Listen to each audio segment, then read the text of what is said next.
Hello and welcome to the Seeker's Hollow. Today I'm going to talk about a game that ever since it arrived, I have been absolutely obsessed with, and it has been haunting my dreams and constantly beckoning me to explore its mysteries. And that game is Dolmenwood. And this is a game that has a long history. I know that previously it was called Wormskin. I don't really know anything about Wormskin, but there's probably some of you that in different forms have been playing this game for a long time. And I guess this is finally sort of the complete package. And I know that also some people have been playing the PDFs for probably like over a year at this point. And so there are some people out there who have a lot of experience already playing it in a campaign, with their group. And maybe some of you have already sold it. If you have sold it, let me know. Let me know what you think about it. Or even if you've played it in a group, let me know what you think about Dolmenwood.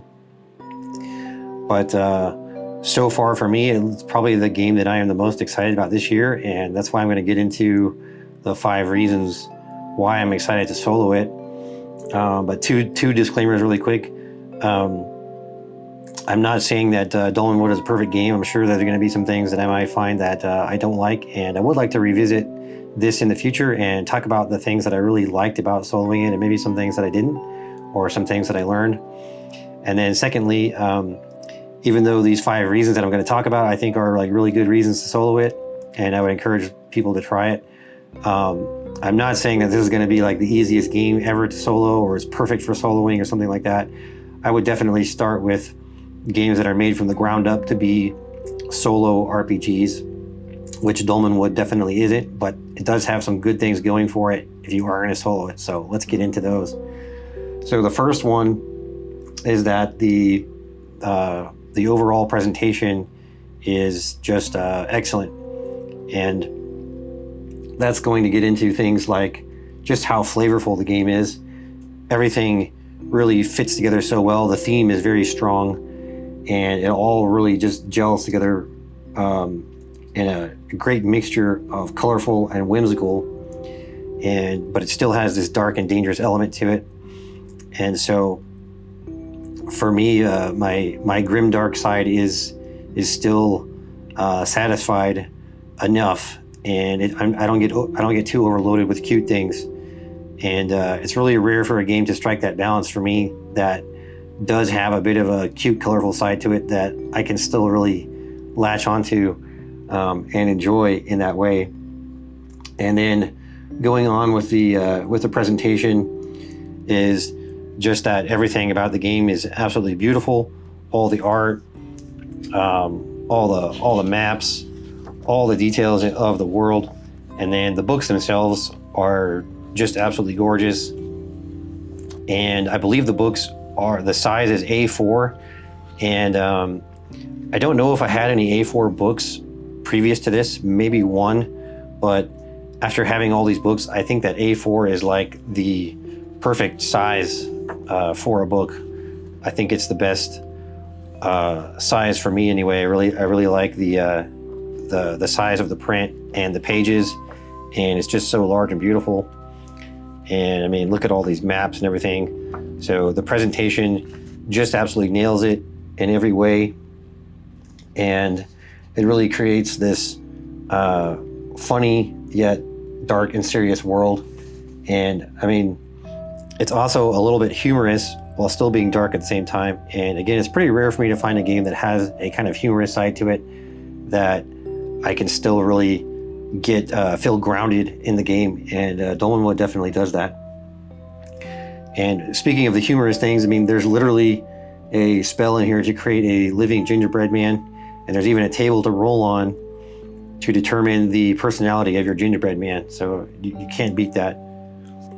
And again, just how evocative everything is, how evocative the art is, the language, the different names of characters and things like that. Some of the names of characters just absolutely crack me up. I love some of the names of the different critters and things that you have in here, and just so full of flavor, and everything's presented in just an amazing way.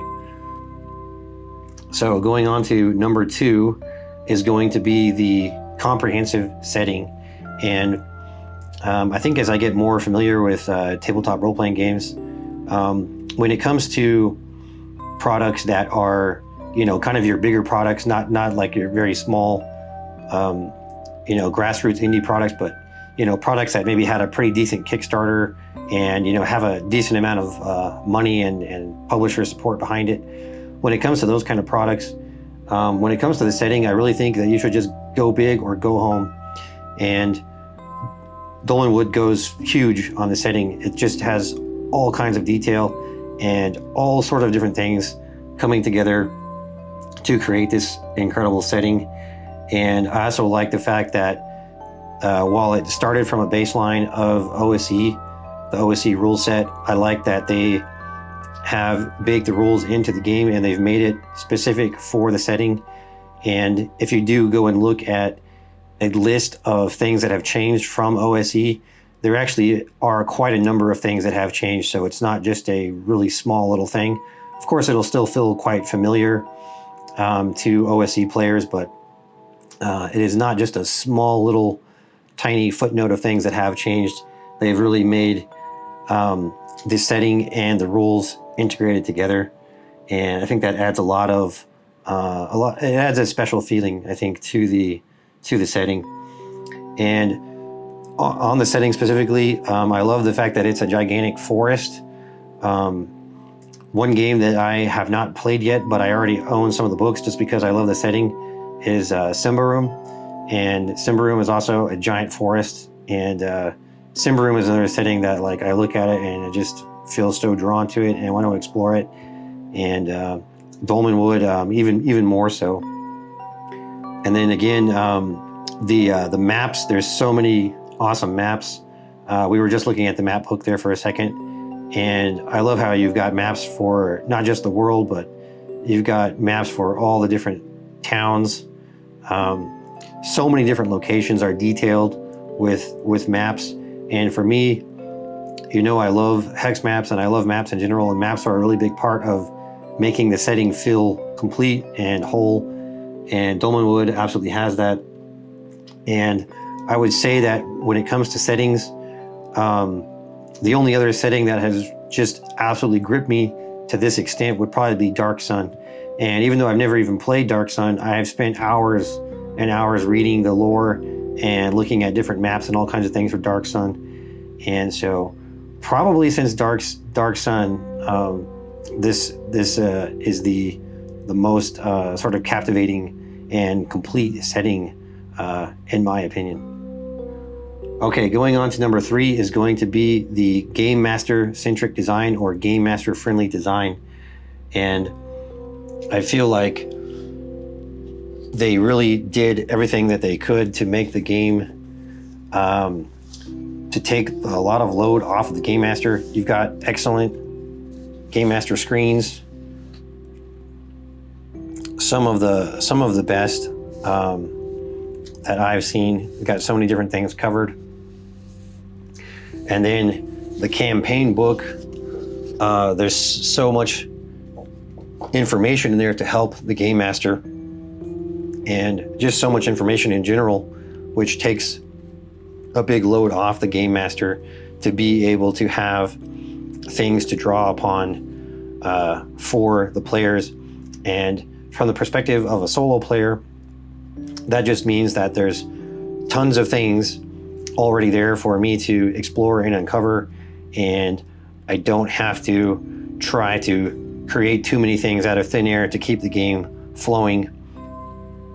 And they've done a really good job in here of letting you know what you should do as a game master to get into the game. Like, for example, this starting play, you've got some nice instructions here, and I've already read through these, and I will actually be using these to help me get set up to play the game.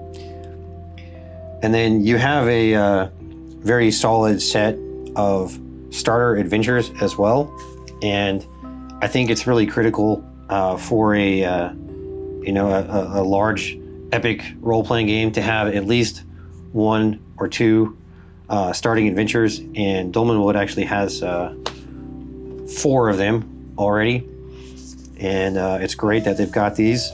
And these go from, I believe, from level 1 all the way up to level 6. So you've got all kinds of stuff there to start.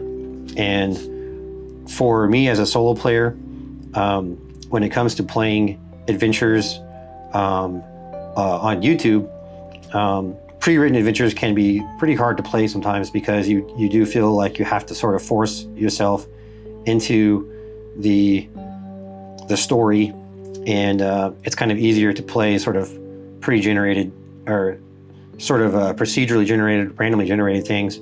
But for teaching myself the game, which is something that I will be doing before I start my playthrough series, I'll be going through some of these adventures. I'll probably go through Winter's Daughter. I've heard a lot of good things about that, and maybe I'll go through one more just to make sure that I have a good grasp of the game. So these help out a lot when you're trying to learn a game as a solo player. And of course, even if you're playing as a group, you can run your new players through an adventure like that, and it's a very good thing to have. So again, that's another thing that really helps the game master. And as a solo player, if a game that you want to play, if it helps the game master a lot, then it's probably going to help you a lot as a solo player as well, even if the game is not really meant to be a solo RPG from the ground up. All right, and number 4 is going to be a rich and detailed exploration and hex crawling.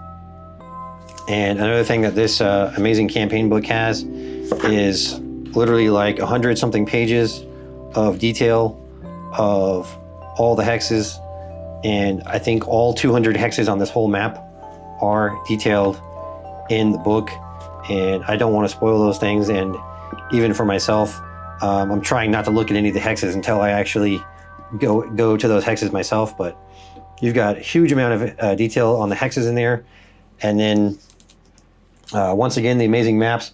But one thing that I absolutely love is that along with your different weather and seasons, you have a calendar, and you have phases of the moon, and you have special festivals and holidays. And these things actually have a real world effect on the game world, on events and encounters that can happen to you, and even on the mechanics of your character, because the moon phases can affect your character, because depending on what moon sign they have special bonuses or abilities that can activate. And so I just love how all these things are integrated: the seasons, the weather, the days of the week, the calendar, the months of the year. These things go so far to making a world very believable. And that's something also that, like, for example, Forbidden Lands has, and it really makes you feel like you are living and traveling and exploring that world. And then also in the Game Master's, in the campaign book, you've got rules in there for giving experience based on exploration, and I like that a lot. Obviously, you guys have been around the channel for a while, know that I love exploration. I probably love it a little bit more than combat even, although combat's a very close second. And I feel like exploration in this world is going to be excellent, because there's just so many things integrated into all the elements that make it feel like a living, breathing world. And then, you've got like special encounter tables for all the different kinds of terrain. There's different creatures in different terrain, different regions, and all that really goes together to make exploration so much fun. And Dolmenwood, once again, has that in spades. And the final one is going to be the rich and detailed factions, kindred, and all the different fun and flavorful side activities that you can do in the game. And this one is probably going to be one of the more difficult ones for me to bring to its full potential. But I love the depth of it, because I think it will give me a chance to improve as a role player. Coming from a background of video games, with being a video game player, usually you're very obsessed with mechanics, and you're very obsessed with just sort of like sitting back and absorbing the story. But as a role player, you take a much more active role in the generation of the story and in the things that you live and breathe through your character, and you have to make those things come alive, and you have to imagine those things much more than when you're playing a video game. So I think that because of the rich factions and the rich side activities that you can do, like fishing, foraging for mushrooms, you've got the pipe leaf, and all kinds of cool things to do in the towns and cities. Different food, different beer, collecting all kinds of different stuff. And these things have their own sort of little economies as well. Like with collecting the fungus, you don't necessarily have to be an alchemist or something. You can just go and collect rare fungus, and then you can sell those. And every different hex, there's different chances of finding fungus, and some are much harder to find. And again, with fishing, I'm sure that there's probably rare fish and things like that. And the hunting is also very detailed. There's many different tables depending on the location where you're going to be hunting. And so I think that these things can come together to create a really rich role-playing experience, and it makes me excited to grow and improve my role-playing skills. So that is the 5 reasons why I'm excited to solo Dolmenwood. And before we wrap up here, I'll talk briefly about my actual play series, which I'm anticipating is going to be probably around 10 or 15 episodes, and it's probably going to be the longest series that I have done on the channel so far. And depending on how things are going, I might even go longer than that. But yeah, it's probably going to be the biggest series that I've done, at least in the double digits in terms of episodes.